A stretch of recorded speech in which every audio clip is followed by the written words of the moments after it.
Greetings everyone, and welcome back to my wine diary, the channel where everything is related to wine. It's a beautiful Saturday afternoon here in Florida, and I decided why not to film a new video and give you some interesting pieces of information. So today we will be looking at 5 different ways of aerating your wine. Before we jump into today's video, please consider subscribing to this channel. The subscribe button is right down below, together with that notification bell for you to click on so you can see my new videos coming out. Subscription is absolutely free here on YouTube, so help me out by subscribing, and I will help you out by providing some nice, interesting content every single week.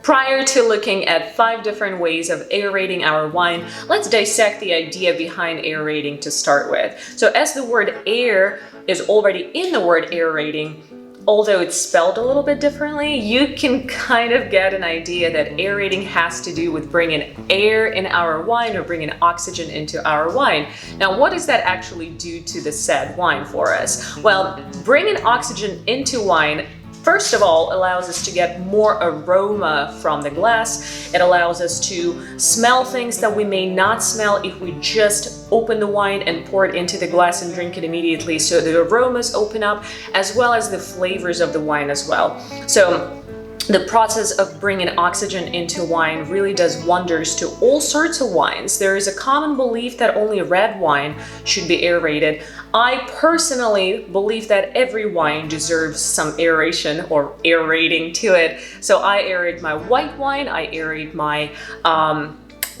rosé and my red wines as well. The one that you don't really want to aerate or leave open are your sparkling wines. Clearly those were already artificially or non-artificially aerated or oxygenated. So those you want to immediately close off if you have a bottle that's been open, so you don't want to aerate those anymore. As I aerate every single wine that I drink, I have a bottle here for you and all of the tools and all of the different methods that came to my mind when we're talking about aerating the bottle. So the first and absolute easiest method of aerating your wine, and I have a screw top for this particular video here, so it's a little bit easier for me to open and save time.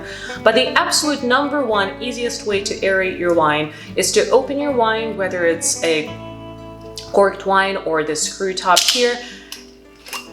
Just leave the bottle open. So take the top off, either it's cork that you've taken out or it's the screw top. Just leave it open, let it sit on the table for a while, and by that I really mean because this is not a preferred method of aerating, it may take a little bit longer. So open your bottle and just let it sit for 30 minutes. That's the easiest, absolute, most affordable way of aerating your wine. So that's your number one. The second type of wine aerating is also extremely simple. So as we already opened our bottle and we'll let it sit on the table for a while to get some air in, the second way of aerating wine would be to aerate it by hand in your glass. So we'll pick up that same bottle we opened a while ago, we will pour some wine in. For the purpose of this video, I'll do a very small pour. No judgment here, I like a heavy pour myself every once in a while. So let's put the bottle aside. Whichever way you want to swirl your wine, clockwise, counterclockwise, completely up to you, whichever way is more convenient for your hand. But you start to vigorously swirling that wine in a glass, creating that whirlpool effect inside of it. So I usually go clockwise, it's just more convenient for me this way. Or do I go this way too?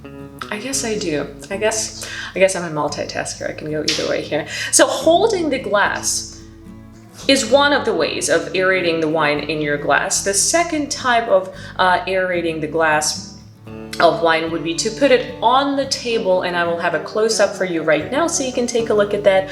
So by bringing that wine down like that, you have a little more stability, so to say, because the glass is already on the table and you don't have to hold it in the air, which may allow some spillage, especially if you poured a heavier pour into your glass. So either do it in your hand here or do it down below on the table in front of you, completely up to you, but do it for a while, especially if your wine have not been decanted or open on the table in front of you.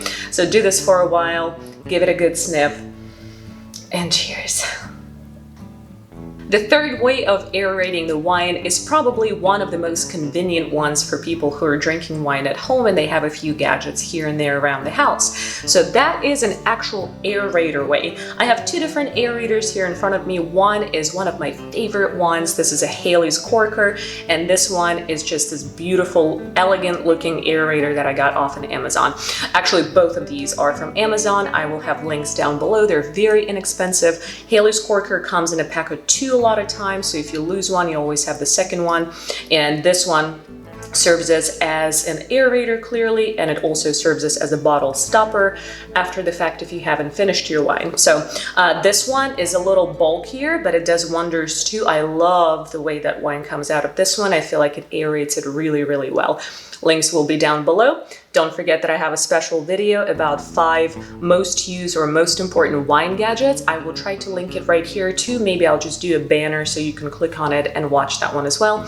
These guys were mentioned in that video. For the sake of time saving, I will use only one to demonstrate, and we'll go with this bigger looking one aerator that I have here. So what we do is we insert it into our wine bottle. As you can see, it's got a little tube coming out of it on the end that goes inside the bottle. So this little tube is what helps us create those bubbles or oxygen going into our wines. So we put this in, all the way in it goes, and then we pick up our wine glass and we pour.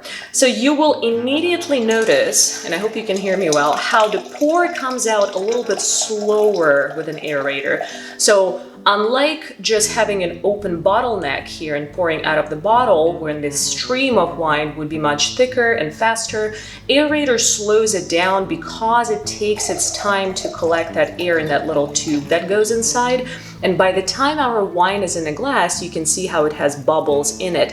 So on top of using an aerator, I always aerate my wine in hand a little bit more as well. You can do that. You know, there's no such thing, in my opinion, as aerating your wine for too long unless you just left it open overnight or something like that. So just aerating it with this little gadget and then in hand will probably give you great results. Way number 4 for you to aerate wine is probably the most traditional one. That's the one that's considered to be the most aesthetically satisfying to wine lovers, I would say, and that is decanting your wine. I have 2 different decanters in front of me. Technically, you don't have to have a decanter to open your wine, so if you have any sort of vessel to hold your wine that you can pour it in that has somewhat of a bigger opening and some body to it so that wine can really spread around and breathe for a while, that would work. Decanters are beautiful to look at. They make you look a little more professional in front of your family and friends. It makes it look like you actually know what you're doing with your wine. So let me show you the 2 that I have here. So the first one that I have here is probably my favorite one, but I'll give you one disadvantage of it, in my opinion. So this is how it looks like. You can get this one from Amazon, absolutely zero problems. They have different varieties of it. So the disadvantage of this one, although it allows our wine to breathe beautifully, and I love the way it looks, I think it's a super cool looking decanter, it's a little tricky to pour your wine out of it.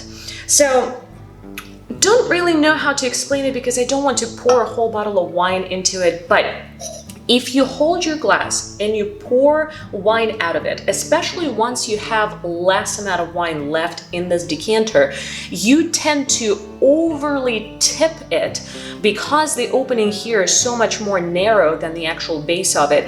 It may come out as a big splush down and kind of go all over the place. So for that one and only reason, that's the only disadvantage that I find in this particular decanter. Everything else about it I absolutely love. So if you're careful pouring wine out of it, if you're really watching the speed of how the wine is coming out, this is a beautiful decanter to have on your table. Now this one here is a very sleek looking device. Both of these decanters can be found on Amazon. I will have links for them both down below, so make sure to check them out. So this one here is made of thinner glass than the previous one was. And you pour this wine in through the bigger opening to make your life easier, of course. You let it sit for a while. It's, again, a very, very cool looking looking decanter. So when you're ready to pour your wine out, once it breathed here for a while, once it oxygenated for us over time, you then pour it into your glass through the smaller opening. So this one, in my opinion, doesn't have as many disadvantages. If I was to find any, that would probably be cleaning it, because the openings are so tiny, cleaning it can be a little tricky. So you either need some kind of brush that may go all the way inside, something flexible like that, or what I do usually is I pour some water in it and I put just a little squirt of dish soap in, and I just shake it really, really well, and then I rinse it a few times. So both of these guys are very useful. They're absolutely beautiful. So give both of them a try. Decanters are the original way, the most renowned way of letting your wine breathe and aerating it. The fifth and final way of aerating our wine is totally unconventional, and I will be completely frank with you, I've never tried it. You may think that I'm completely out of your mind. It's possible, it could be a complete bust, I have no idea, but the fifth way of aerating our wine will be to blend it in a blender. I don't even know what to expect from this. I guess theoretically speaking, I see why some people blend their wine, just because it's so vigorously rotated inside of the blender that a lot of bubbles are created, a lot of oxygen is created inside. It seems totally unpractical and just, it sounds like a crazy idea to me, but I will give it a whirl for the sake of this video. All right, y'all, I have repositioned myself in the kitchen to be a little bit closer to the plug. I also took a time and I washed my NutriBullet, because God knows what I actually blended here last time. So we now have the clean vessel here. It feels absolutely unorthodox. I have no idea what's gonna come out of it, but let's see. So I'm going to pour like a normal amount of wine, I guess. Like half a glass, I guess, maybe even more. This feels so bizarre. This feels so bizarre. Okay. This is not something I would be doing in front of my guests, trust me, but I have to try this. All right, here we go. It's gonna be loud.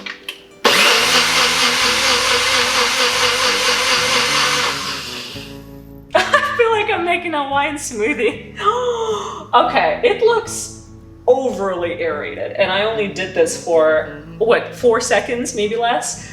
I don't feel like doing it anymore because it created so many bubbles, it's crazy. Let's pour this in and see how it actually did.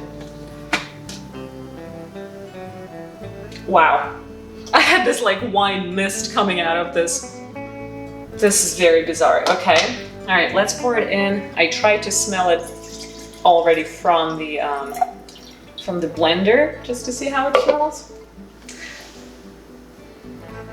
I guess I can smell everything. Okay, I don't know how I feel about this.